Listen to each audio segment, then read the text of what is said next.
Indonesia dan Wali Kota Medan, Pak Bobi Nasution. Tolong selamatkan kami, Pak. Kami ketipu pekerjaan ilegal di tempat perusahaan kami. Kami sudah mediasi kepada perusahaan kami. Kami malah disuruh denda dan bayar 25 juta.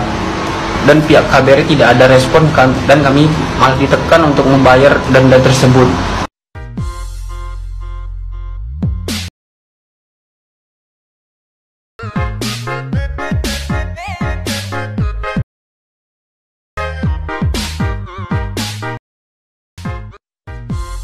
Nah guys, KP2MI atau Kementerian Perlindungan Pekerja Migran Indonesia ini barusan memulangkan sekitar 500 orang warga negara Indonesia, kurang lebih ya, dari negara Myanmar sana. Mereka ini semuanya terjerat dengan TPPO. Karena apa? Karena berangkat ke luar negeri untuk tujuan bekerja secara unprocedural.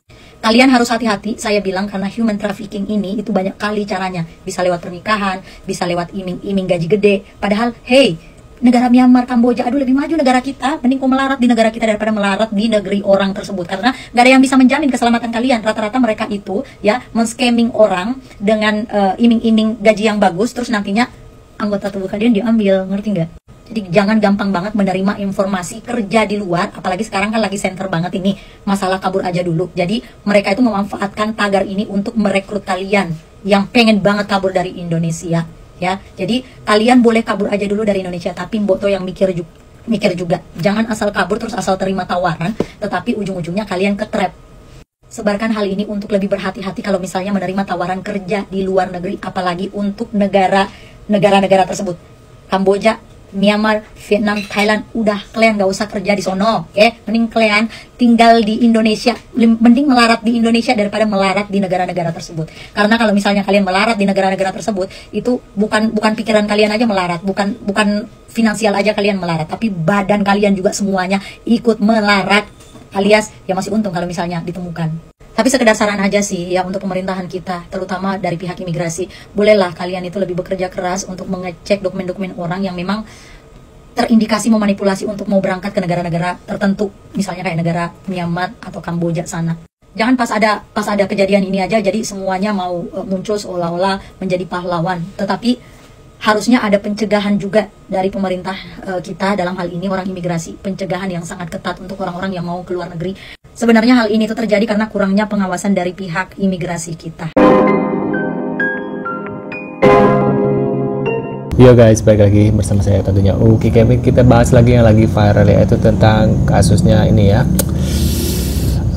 korban-korban TKI yang dijebak di Kamboja atau Myanmar guys. Nah ini ada satu video ya tentang ini calo yang membuat yang mencari korban-korban, yang mencari korban-korban yang buat ditumbalin kerja di sana ya, kerja di Kamboja sebagai scammer gitulah guys. Nah ini kita lihat ya beritanya seperti apa. Buat kalian baru mampir jangan lupa bantu subscribe Uki Kevin supaya kalian gak ketinggalan update terbaru yang lagi viral.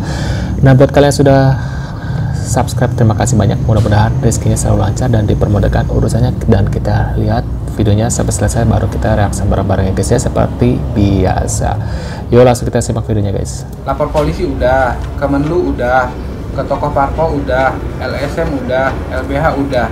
Kalau masih nggak bisa ditangkap juga ini orang yang udah balik ke Medan, nggak tahu lagi harus bikin laporan kemana. Tolong teman-teman, please tolong banget bantu share video ini, dan buat yang tahu please tag akun tokoh, instansi atau lembaga terkait yang bisa membantu proses untuk menangkap orang ini. Ini nama aslinya Nur Hasana atau biasa dipanggil Ibu Ani, WNI asal Tulung Agung, Jawa Timur, yang bukan orang calo atau agent yang sering banget jual orang Indonesia ke Kamboja untuk dipekerjakan di perusahaan scam. Laporan kriminalnya udah masuk di Baris Krim Polri pada Februari 2005 lalu, tapi sampai hari ini dia ini masih bebas berkeliaran. Wah, harus ditangkap. Dan sekarang informasinya dia sedang di Medan untuk mengurus paspor, karena kebetulan kan tahun ini paspor dia mati. Nah, menurut informasi yang gue dapat, dia ini nanti balik lagi ke Kamboja itu bawa beberapa orang.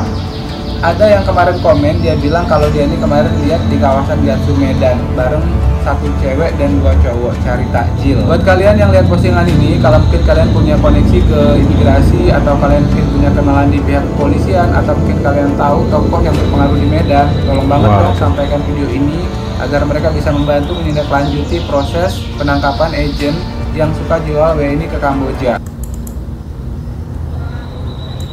Wah, serem juga ya mereka menjual.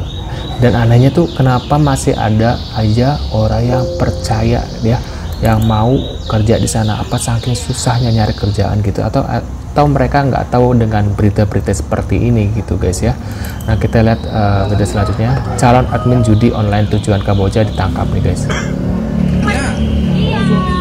saya pun juga nggak pernah sana gitu. HP saya di sana ini.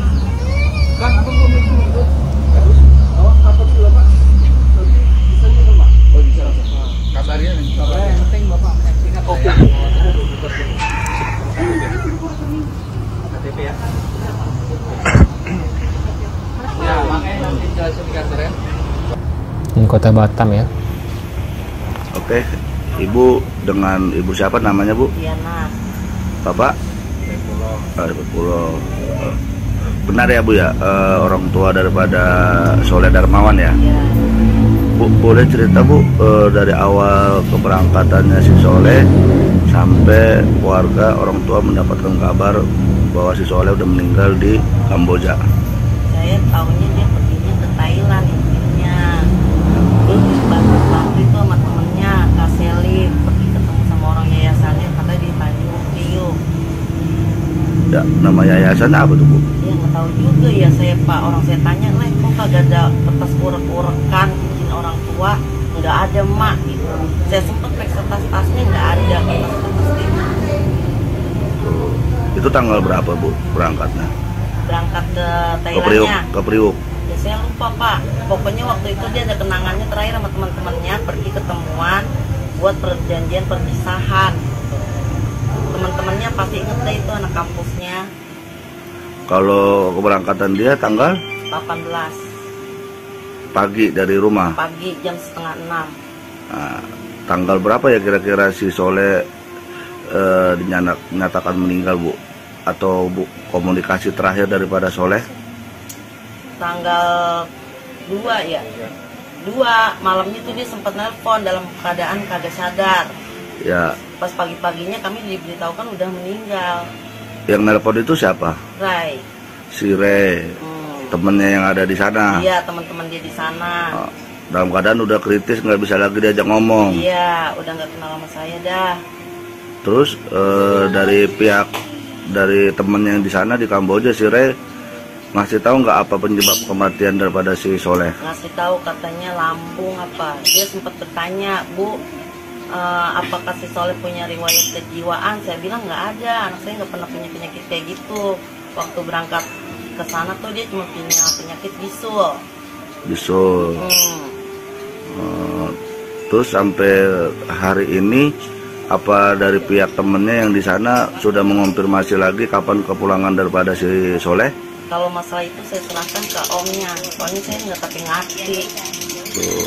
Harapannya apa Bu dengan kejadian sekarang Soleh masih di Kamboja? Harapan Ibu dan Bapak sebagai orang tuanya apa? Saya pengennya jenazah anak saya pulang, saya bisa menemukan saya terakhir kali. Sedih banget ya.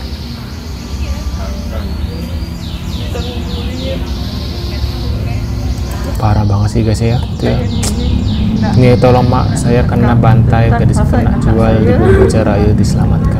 Dia cakap dekat saya, Mak, saya pergi di TN. Ini Malaysia ya, Bu Mangsa. Kawan kerja. Dia Ibu cakap, korban kerja Bu apa? Mangsa. Dia cakap saya kerja kedai makan. Oh, baik-baiklah nak. Saya cakap tu dia kawan pergi rumah. Jumpa dia kerja tak lama lah makcik. 4 bulan saja dia kerja. Nanti dia balik sini. Itulah saya tidak heran. Fikir 4 bulan. Dia booking rupa duit kah mau balik ke Kuching. Tapi sampai sekarang dia cakap saya, Mak, tolong saya Mak, saya kena bantai Mak, tolong saya, dia cakap. Waduh, serem juga ya. Dia minta tolong guys. Apa yang disampaikan oleh mbaknya ini memang benar ya, logika aja lah. Indonesia lebih kaya dibandingkan dengan Kamboja. Ngasih gaji kecil, masa Kamboja aja negaranya lebih miskin daripada Indonesia ngasih gajinya lebih besar. Ini pinter ini, komen yang sangat pinter sekali, komen berdasarkan logika. Ya, tapi sayangnya tidak semua orang memakai logika ini, tidak semua orang paham ini semua. kan edukasi saya katanya banyak yang nggak paham, mau terus saya mau bagaimana, harus seperti apa, benar nggak sih? Benar.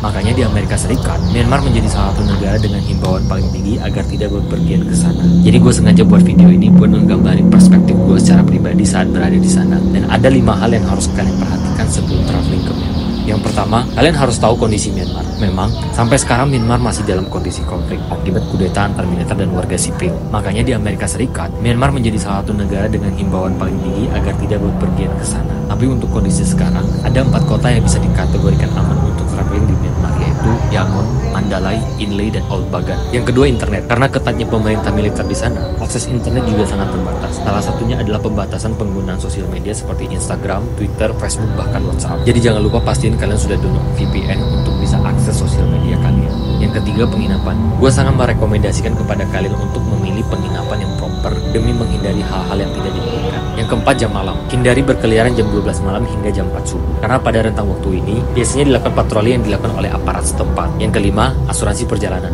Meskipun persyaratan asuransi perjalanan telah dicabut dari aturan masuk ke wilayah Myanmar, secara pribadi gue tetap menyarankan kalian untuk membeli asuransi perjalanan. Karena yang kita tahu kalau hari sial tidak ada dalam kalender. Jadi better safe than sorry ya guys. Jadi gimana nih? Kapan kalian mau kesini? Kalau aku nggak mau dibayar gratis pun, dibayar atau dikasih gratis pun aku nggak akan mau ke sana, ke Myanmar, Kamboja gitu ya guys ya. Masih banyak mungkin ke Singapura atau ke Malaysia gitu ya, tapi kalau ke sana untuk sekedar jalan-jalan apalagi kerja di sana nggak ada kayaknya ya.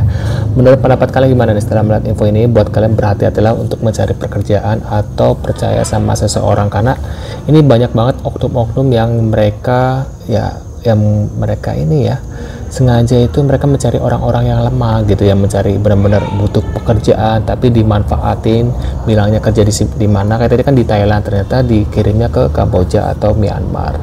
Nah buat kalian berhati-hati ya, dan sekian dulu videonya guys, jangan lupa bantu subscribe UKI kami dan sampai jumpa di video selanjutnya. See you guys.